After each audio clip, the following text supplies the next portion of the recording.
Good morning students.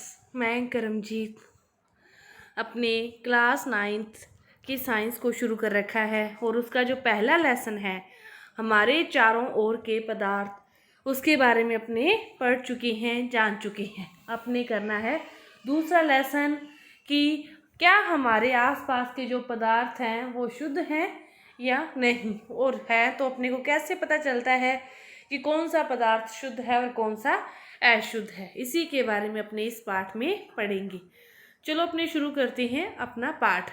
तो देखो कि हम कैसे जान सकते हैं कि बाजार से खरीदा हुआ दूध, घी, मक्खन, नमक, मसाला, मिनरल जल, जूस ये क्या है, शुद्ध है।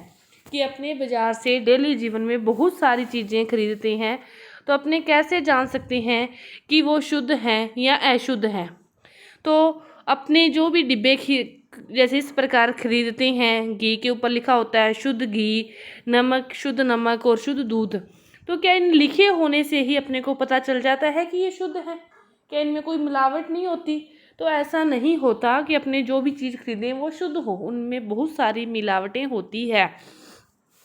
एक जो साधारण व्यक्ति है, अपने जैसे नॉर्मल व्यक्ति, उनके लिए शुद्ध का अर्थ क्या होता है कि पदार्थ में कोई भी मिलावट न हो। उनके लिए शुद्ध का अर्थ बस यही होता है कि पदार्थ में कोई भी मिलावट न हो। लेकिन वैज्ञानिकों ने क्या माना है कि ये सभी जो वस्तुएं हैं, जो सभी कोई भी वस्तु ले लें अपने, ये सभी वस्तुएं विभिन्न पदार्थों के मिश्रण हैं, अतः शुद्ध नहीं है। कि सभी वस्तुएं ही विभिन्न पदार्थों के मिश्रण हैं, शुद्ध नहीं है। उदाहरण के लिए दूध हो, जल, वसा, प्रोटीन, ये सभी का क्या है, मिश्रण है। दूध के अंदर जल भी है, वसा भी है और प्रोटीन भी है। सभी चीज़ों का मिश्रण क्या है, दूध है। तो जब एक वैज्ञानिक किसी भी पदार्थ को शुद्ध कहता है तो उसका मतलब क्या होता है कि उस पदार्थ के अंदर जितने भी मौजूद हैं, सभी जो भी कण हैं, जितने भी कण उसके अंदर मौजूद हैं, उन सभी की जो रासायनिक प्रवृत्ति है वो क्या हो, समान हो। चाहे कितने भी प्रकार के उसके अंदर कण हो, लेकिन सभी की जो रासायनिक प्रकृति है वो क्या हो, रासायनिक प्रवृत्ति क्या हो, उनकी समान हो, तो वह पदार्थ क्या होता है, शुद्ध होता है। तो एक शुद्ध पदार्थ क्या हो, एक ही प्रकार के कणों से मिलकर बना होता है। एक शुद्ध पदार्थ क्या होता है, एक ही प्रकार के कणों से मिलकर बना होता है। तो जब अपने अपने चारों ओर देखते हैं तो अपने क्या पाते हैं कि जो सभी पदार्थ हैं दो या दो से अधिक शुद्ध अवयवों से मिलकर बने होते हैं। सभी जो पदार्थ हैं वो क्या हैं, दो या दो से अधिक शुद्ध अवयवों से मिलकर बने होते हैं। उदाहरण के लिए समुद्र का जल, उसमें क्या होता है, जल में नमक भी होता है, तो खनिज, मिट्टी, इन सभी का क्या है, मिश्रण है। तो ये अपने समझ सकते हैं कि अपने चारों ओर के जो भी पदार्थ हैं वो दो या दो से अधिक, मतलब दो तो हो ही सकते हैं, इससे अधिक कितने भी हो सकते हैं, दो या दो से अधिक पदार्थों का मिश्रण होता है। अब देखो मिश्रण क्या है। मिश्रण किसे कहते हैं, मिश्रण किसे कहते हैं कि जो एक या एक से अधिक, जिसमें एक या एक से अधिक शुद्ध तत्व या यौगिक को किसी भी अनुपात में, किसी भी मात्रा में, आपने एक हाथ में चीनी ले ली, एक में नमक ले ली, दोनों को इकट्ठा कर दिया, चाहे वो एक को ज़्यादा ले लो, एक को कम ले लो, तो वही क्या है, मिश्रण है। वही क्या है, मिश्रण है। कि जब एक या एक से अधिक शुद्ध तत्वों को मिला दिया जाता है तो उनसे मिलने से वो क्या बन जाता है, मिश्रण बन जाता है। अपने कहते हैं ये मिक्स हो गया, ये क्या बन गया, मिश्रण बन गया। कि कोई फिक्स अनुपात नहीं है, किसी भी अनुपात में उनको मिला दिया जाए तो वो क्या बन जाता है, मिश्रण बन जाता है। तो किसी भी पदार्थ को अन्य प्रकार के तत्वों में भौतिक प्रक्रम के द्वारा पृथक किया जाता है। अपने कई बार कोई चीज़ मिक्स हो जाती है, जैसे अपने नमक और चीनी की ही बात कर रहे थे, ये मिक्स होगी तो अपने क्या करेंगे, चीनी को हाथों से चुक कर बाहर निकाल लेंगे, फिर पीछे क्या रह जाएगा, नमक रह जाएगा।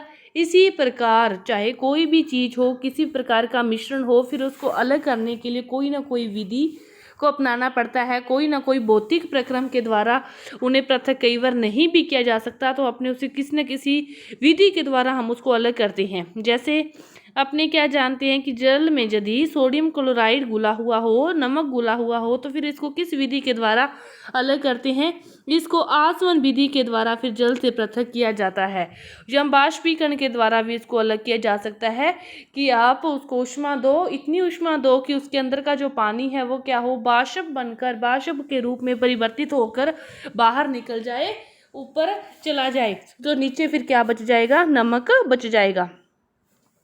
तो फिर इस प्रकार किसी न किसी मतलब विधि के द्वारा फिर उनको क्या किया जाता है? अलग किया जाता है। और उन सभी विधियों के बारे में भी अपने जानेंगे कि किसको कौन सी विधि के द्वारा या किस प्रकार अपने अलग कर सकते हैं। तो इसे भौतिक विधि के द्वारा इसके रासायनिक अवयवों से पृथक नहीं किया जा सकता। इसी प्रकार चीनी एक पदार्थ है, क्योंकि यह भी एक प्रकार का शुद्ध अवयव है, तो इसका यौगिक समान रहता है। पेय पदार्थ मिट्टी में एक समान कण नहीं है। किसी भी स्रोत के से प्राप्त होने वाले सभी जो पदार्थ हैं उनके क्या होते हैं? अभिलाक्षणिक गुण क्या होते हैं? एक समान होंगे। तो इस प्रकार अपने मिश्रण के बारे में पढ़ गए कि मिश्रण क्या है? जिसमें एक या एक से अधिक पदार्थों को मिलाया जाता है, उनके मिलने से क्या बनता है? मिश्रण बनता है। इसके बाद अगला जो टॉपिक है वो क्या है? मिश्रण के प्रकार। मिश्रण के प्रकार क्या हैं? अवयवों की उनकी प्रकृति के अनुसार मिश्रणों का निर्माण होता है कि अवयवों की प्रकृति किस प्रकार है, उसी प्रकार क्या होता है? मिश्रणों का निर्माण होता है। मिश्रण के दो प्रकार हैं, जैसे समांगी मिश्रण और विषमांगी मिश्रण। इसके बारे में भी अपने जानेंगे। उससे पहले अपने जानते हैं क्रियाकलाप जो दे रखा है आपको। क्रियाकलाप क्या कहता है? क्रियाकलाप 2.1 आपको कहता है कि आप क्या करो कि कक्षा को किसी भी 3-4 समूह में आप बांट दो, उनको नाम दे दो भी A group, B group, C group, D group. फिर क्या करो, एक जैसे ए वाले को क्या कर दो आप? बीकर दे दो। वो बीकर दो जिसमें क्या हो? 50 ml जल हो और 1 चम्मच कॉपर सल्फेट चूर्ण हो। ए वाले को क्या करो? 50 ml एक बीकर में जल डालकर उसमें 1 चम्मच कॉपर सल्फेट का चूर्ण डालकर उसको दे दो। फिर बी वाले को क्या करो? 50 ml जल कितना रखना है? 50 ml ही रखना है। लेकिन पहले कॉपर सल्फेट का आपने 1 चम्मच डाला था, अब क्या करना है? कॉपर सल्फेट के आप 2 चम्मच डाल के उसको दे दो बी वाले को। इसके बाद सी वाले को क्या करो? आप सी व डी को क्या करना है? कॉपर सल्फेट और पोटेशियम पर मतलब कॉपर सल्फेट के साथ कोई भी और चीज़, चाहे सोडियम क्लोराइड ले लो और कॉपर सल्फेट ले लो, इन दोनों को क्या करो? एक बार मतलब कम ज़्यादा मिक्स करके एक बार अलग को दे दो, दूसरी बार कम ज़्यादा अलग से मिक्स कर लो। मतलब कहने का मतलब ये है कि पहली बार यदि आपने कॉपर सल्फेट के 3 चम्मच डाले हैं और नमक के 2, तो बाद में क्या करो? नमक के 2 चम्मच डाल के कॉपर सल्फेट के 3 चम्मच डाल दो और उनको अलग अलग दे दो, मतलब अलग अलग मात्रा में मिक्स करके सी व डी को आप दे दो। तो क्या देखते हैं? अपने सभी मिश्रणों को अलग अलग तैयार किया था, अलग अलग दिया था, लेकिन ए और बी को जो अपने मिश्रण दिया उसमें क्या डाला हुआ था? कॉपर सल्फेट ही डाला था। पहली बार कॉपर सल्फेट 1 चम्मच डाला है, दूसरी बार वाले को 2 चम्मच डाला है, लेकिन कॉपर सल्फेट तो कॉपर सल्फेट ही रहा। तो ये मिश्रण क्या कहलाते हैं? समांगी मिश्रण कहलाते हैं। कि जो समान हो जाएं, जो विलय हो जाएं, देखने से पता ना चले, वो क्या कहलाते हैं? समांगी मिश्रण। जिनकी बनावट समान हो तो वे क्या कहलाते हैं? समांगी मिश्रण। जैसे जल में अपने नमक को घोल देते हैं तो क्या अपने को बाहर से एकदम से देखने से अंदाजा लगा लेते हैं कि इसमें नमक और जल दोनों हैं? अपने को बाहर से देखने से पता नहीं चलता, नमक उसके अंदर विलय हो जाता है। इसी प्रकार जल और में चीनी घोल देते हैं तो वो चीनी क्या हो जाती है? उसमें अच्छी तरह विलय हो जाती है, तो अपने को बाहर से देखने से पता नहीं चलता कि इसके अंदर चीनी भी है। तो ये क्या होते हैं कि जल में नमक और जल में चीनी, ये दोनों मिश्रण क्या होते हैं? समांगी मिश्रण होते हैं। ये दोनों मिश्रण क्या होते हैं? समांगी मिश्रण होते हैं। तो इसके बाद है विषमांगी मिश्रण की बात करें कि जो अलग ही पड़े रहें, जिनको मतलब अपने को पता चल जाए कि ये इस प्रकार के हैं, जो दो विलय जो पदार्थ हैं उनके मिश्रण को क्या कहते हैं? विषमांगी मिश्रण कहते हैं। जैसे सोडियम क्लोराइड और लोहे की शीलन, नमक और सल्फर, जल और तेल को अपने एक दूसरे के अंदर डाल तो देते हैं, लेकिन तेल की क्या जल के ऊपर अलग ही परत बनी रहती है। तेल और जल एक दूसरे में विलय नहीं होते, अविलय रहते हैं। जो दो पदार्थ अविलय रहते हैं, जिनको अपने देखने से पता चल जाए कि इसमें दो प्रकार के पदार्थ हैं, वे क्या कहलाते हैं? विषमांगी मिश्रण। जो समान है वे क्या कहलाएंगे? समांगी, और जो अलग अलग हैं वो क्या कहलाएंगे? विषमांगी मिश्रण। तो मिश्रण के प्रकार कितने हैं? दो प्रकार हैं, समांगी और विषमांगी। अब देखो क्रियाकलाप 2.2 क्या कहता है कि आप फिर से अपनी कक्षा को क्या करो, 4 भागों में बांट दो, ABCD। प्रत्येक समूह को क्या करो, नीचे दिए गए नमूने में से एक दे दो। फिर वो ए को जैसे कॉपर सल्फेट के कुछ क्रिस्टल दे दो। बी वाले को क्या करो, 1 चम्मच कॉपर सल्फेट दे दो। और डी वाले को क्या करो, चौक का चूर्ण दे दो। और डी वाले को क्या करो, दूध या स्याही की आप कुछ बूंदे दे दो। तो अब क्या करो, छात्रों को कांच की छड़ की सहायता से नमूने को जल में मिलाने को कहो कि क्या कण जल में दिखाई देते हैं। पहली बार क्या दे रखा है, कॉपर सल्फेट दे रखा है।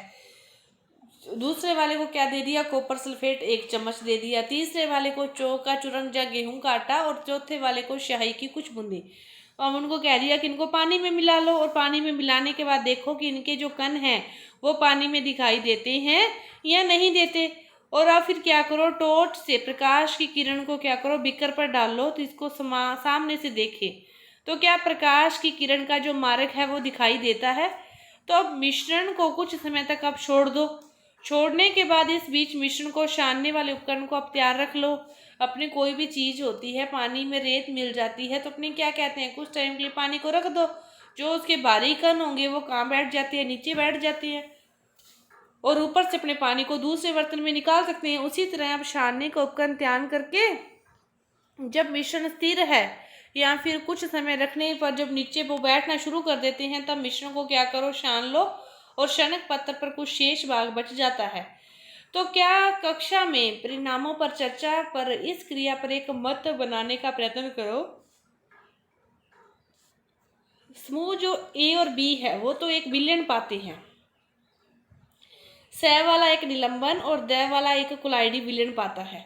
अब निलंबन और कुलाइडी विलयन क्या है, इसके बारे में भी अपने जानते हैं। देखो सबसे पहले क्या दिया हुआ था, ए और बी वाले को तो कॉपर सल्फेट ही दिया था, वो पानी के अंदर घुल गया, कुछ भी अलग नहीं था, तो वो दोनों तो क्या रहेगा, विलयन ही रहेगा। लेकिन जो गेहूं था, चौक का चूर्ण था या गेहूं का आटा था, वो क्या हो जाता है, नीचे बैठ जाता है। और जो स्याही थी फिर वो क्या हो जाती है, या दूध होता है, तो उससे एक अलग ही विलयन बन जाता है, उसे कहते हैं कुलाइडी विलयन। तो किसे कहते हैं कुलाइडी विलयन, निलंबन, इन सभी के बारे में अपने चर्चा करते हैं। उससे पहले आपको 2 प्रश्न दे रखे हैं। तो क्या दे रखा है, पहला प्रश्न कि पदार्थ से आप क्या समझते हैं। पदार्थ से आप क्या समझते हैं कि कोई भी चीज़ जो स्थान घेरती है, कोई भी चीज़ जो स्थान घेरती है अपने चारों ओर, जिसको भी देखो वे क्या हैं, पदार्थ हैं। वे सभी क्या हैं, पदार्थ हैं। जो स्थान घेरती है वह पदार्थ है। इसके बाद समांगी और विषमांगी मिश्रणों में अंतर। समांगी मिश्रण किन्हीं भी दो का विलयन इस प्रकार है कि दोनों एक दूसरे के अंदर विलय हैं, अब बिल्कुल समान है, अपने को नहीं पता चलता देखने से कि इसके अंदर कोई भी 2 चीज़ों का समावेश है। विषमांगी 2 अलग अलग हैं, विषमांगी 2 अलग अलग हैं। समांगी को समझ सकते हो, जल में चीनी का घोल, जल में नमक का घोल। लेकिन विषमांगी वाले को समझ सकते हो, जल में तेल का घोल। जल में तेल का घोल क्या है, विषमांगी मिश्रण है। तो ये आपका इस चैप्टर का जो पहला भाग है पूरा हुआ। इसके बाद विलयन क्या है और इसके आगे के जो पार्ट हैं वो अपने अगली वीडियो में करेंगे। धन्यवाद।